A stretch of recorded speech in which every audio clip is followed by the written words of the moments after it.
خواجہ میر درد کی ایک غزل لے کر آپ کی خدمت میں حاضر ہوئے ہیں۔ یہ غزل مختصر ہے، لیکن اس میں انہوں نے جو کچھ کہا ہے، جب ہم اس کے معنی کریں گے تو آپ کو اندازہ ہو جائے گا کہ خواجہ میر درد کس پائے کے شاعر تھے۔ اس کا پہلا شعر ہے: ہم تجھ سے کس ہوس کی فلک جستجو کریں، دل ہی نہیں رہا ہے کہ کچھ آرزو کریں۔ فلک آپ کو پہلے بھی بتایا جا چکا ہے کہ مقدر یا تقدیر کے معنوں میں شاعر اس کو استعمال کرتے ہیں،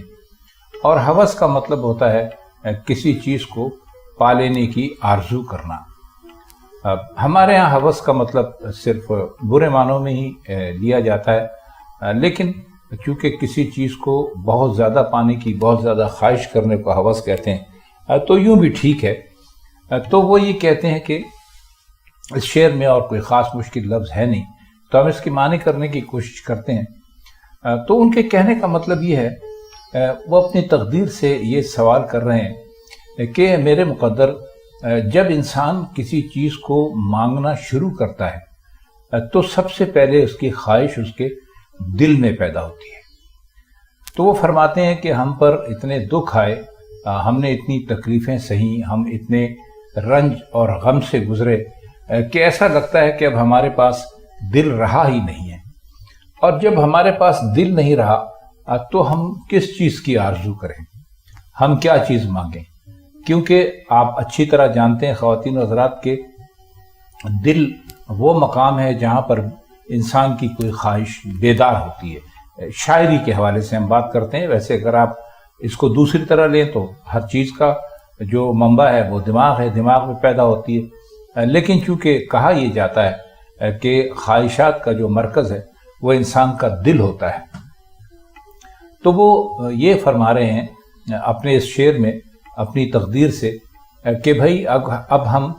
کس بات کی جستجو کریں، کس لیے کوشش کریں کہ ہماری یہ آرزو پوری ہو جائے اور ہماری وہ آرزو پوری ہو جائے، اس لیے کہ ہمارے پاس تو وہ چیز ہی نہیں رہی جس کے اندر آرزویں پیدا ہوتی ہیں، یعنی دل۔ اب ہمارے پاس دل نہیں ہے تو ہم کیسے آرزوؤں کی ہوس میں ادھر ادھر دوڑے بھاگے چلے جائیں؟ تو اگر ہم کوئی آرزو نہیں کرتے تو اس کا مطلب یہ ہے کہ ہمارے پاس اب دل ہی نہیں رہا۔ اب دل کیوں نہیں رہا، اس کی بہت ساری وجوہات ہو سکتی ہیں، لیکن ایک عام وجہ جو سمجھ میں آتی ہے وہ یہ کہ جب پے در پے ناکامیاں ہوئیں، پے در پے شکستیں کھائیں تو دل ٹوٹ گیا، اور جب دل ٹوٹ جاتا ہے تو انسان کے اندر کسی بھی چیز کو پانے کی آرزو یا جستجو خود بخود ختم ہو جاتی ہے۔ تو میر صاحب اپنے شعر میں یہی بتانے کی کوشش کر رہے ہیں کہ ہم سے یہ کہا جاتا ہے کہ آپ کسی چیز کی کوئی آرزو آپ کے دل میں ہے ہی نہیں، نہ آپ کسی خواہش کا اظہار کرتے ہیں۔ تو کہتے ہیں کہ خواہشات کا اظہار تو وہ لوگ کرتے ہیں کہ جن کے پاس دل ہوتا ہے، ہمارے پاس تو دل رہا ہی نہیں، تو ہم نہ کوئی آرزو کرتے ہیں نہ ہم کسی خواہش کا اظہار کرتے ہیں۔ اس کا اگلا شعر ہے: مٹ جائیں ایک آن میں کثرت نمائیاں، ہم آئینے کے سامنے جب آ کے ہو کریں۔ کثرت نمائیاں کا مطلب ہے اپنے آپ کو بہت زیادہ دکھانا، اور ہو لیا گیا ہے اللہ ہو سے، اور یہ مستوں کا نعرہ ہوتا ہے، درویشوں کا نعرہ ہوتا ہے، جن کی نظر میں سوائے خدا تعالیٰ کی ذات کے اور کوئی ذات جچتی نہیں ہے۔ وہ کسی بھی حسن کو نہیں مانتے، کیونکہ ان کا خیال یہ ہے کہ، اور حقیقت بھی ہے کہ اللہ تعالیٰ سے زیادہ حسن و جمال اور کسی کے پاس ہے نہیں۔ تو فرماتے یہ ہیں کہ جب ہمارے سامنے کوئی آ کر اپنے حسن کی یا اپنی شکل و صورت کی یا اپنے ناز و انداز کی بات کرتا ہے اور آئینہ دیکھتا ہے اور اپنے حسن پر اس کو بڑا فخر اور بڑا غرور ہوتا ہے، تو کہتے یہ ہیں کہ یہ اگر اپنی اصل شکل دیکھے، اور کہتے ہیں کہ انسان کا اصل جو ہے وہ خداوند تعالیٰ کی ذات انسان میں جھلکتی ہے، تو کہتے ہیں کہ اگر انسان اپنے آپ کو پہچان لے تو جب وہ آئینے میں اپنا چہرہ دیکھے گا اور اپنا حسن اور اپنا جمال دیکھے گا تو وہ سب ختم ہو جائے گا،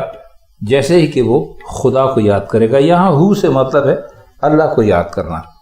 تو کہتے ہیں کہ جتنا بھی حسن ہے یا جتنا بھی جمال ہے یا دنیا میں جتنی بھی خوبصورتیاں یا انسان کی اپنی ذات کے اندر جو اس کے خیال میں بہت زیادہ خوبصورتیاں پائی جاتی ہیں، وہ اس کے سامنے کچھ بھی نہیں ہے کہ ایک مرتبہ وہ سچے دل سے اللہ کو یاد کرے اور اللہ کی بنائی ہوئی ان نعمتوں کو دیکھنے کے لیے دنیا کے چاروں طرف اپنی نگاہیں دوڑائے، تو اس کو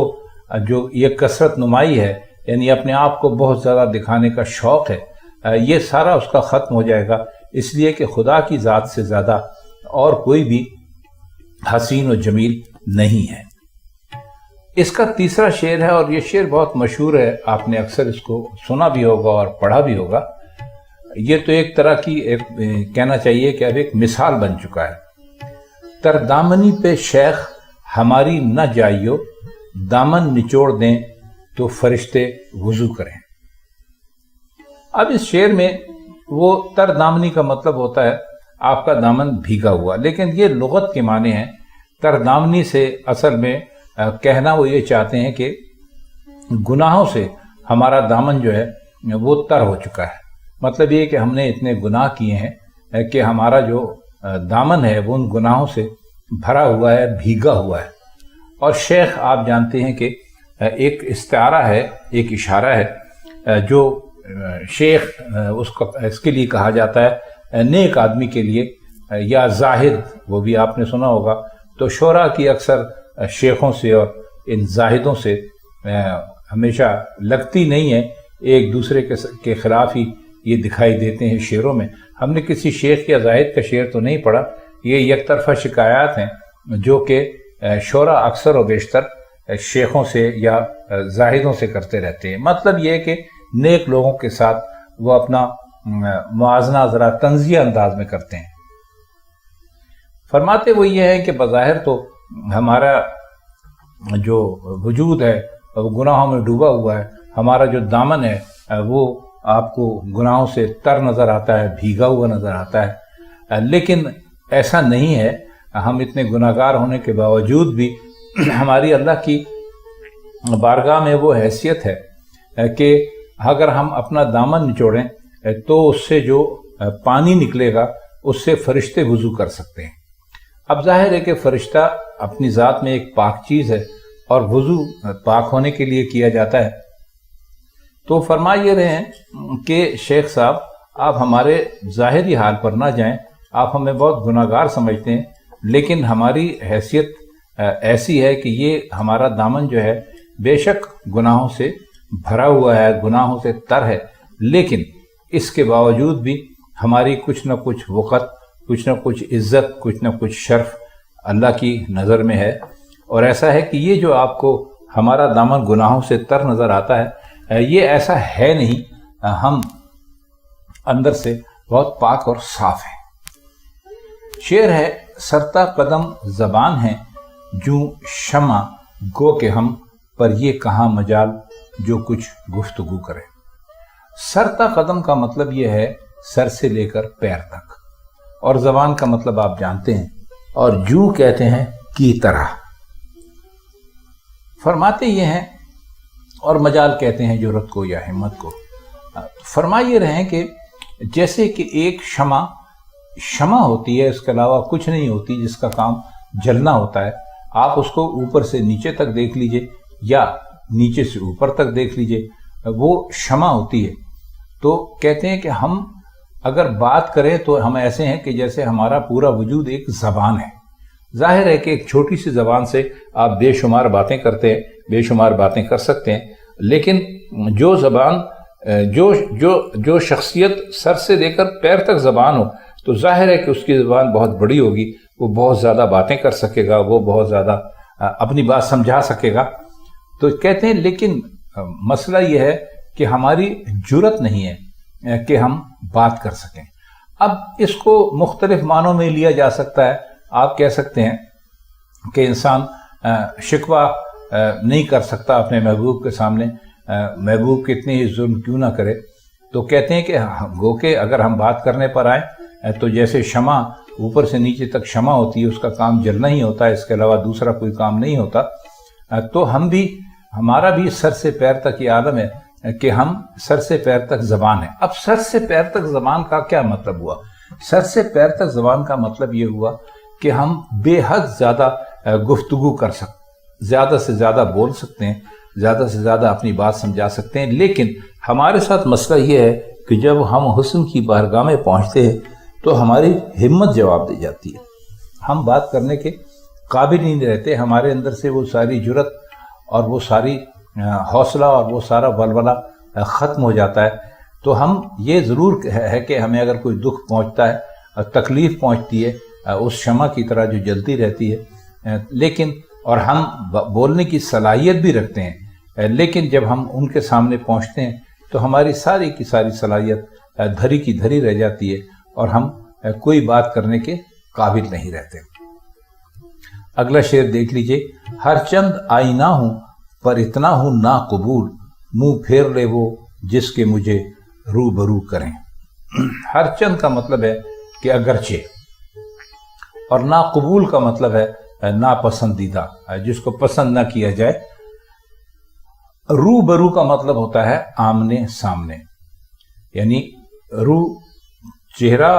روبرو یعنی چہرہ آمنے سامنے۔ فرماتے وہ یہ ہیں کہ میں آئینے کی طرح ہوں، جیسے آپ آئینے میں اپنی صورت دیکھتے ہیں تو آپ دو ہو جاتے ہیں، یعنی ایک آپ ہوتے ہیں اور ایک آئینے میں جو آپ کی صورت ہوتی ہے وہ نظر آنے لگتی ہے۔ لیکن کہتے یہ ہیں کہ میں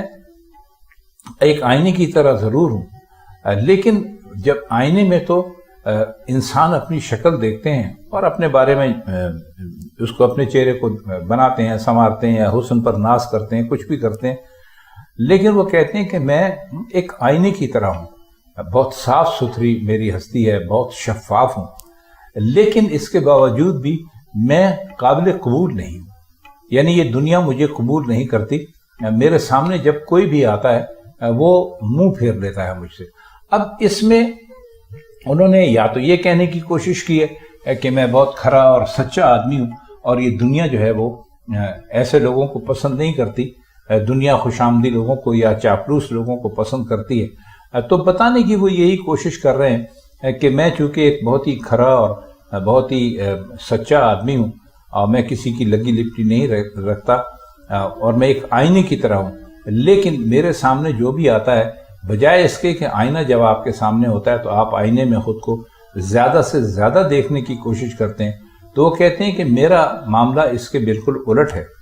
اب میں تو جو میرے قریب آتا ہے وہ فوراً ہی مجھ سے دور ہو جاتا ہے۔ اس کی ایک وجہ یہ بھی ہو سکتی ہے کہ میں کوئی بات دل میں نہیں رکھتا، لگی لپٹی نہیں رکھتا اور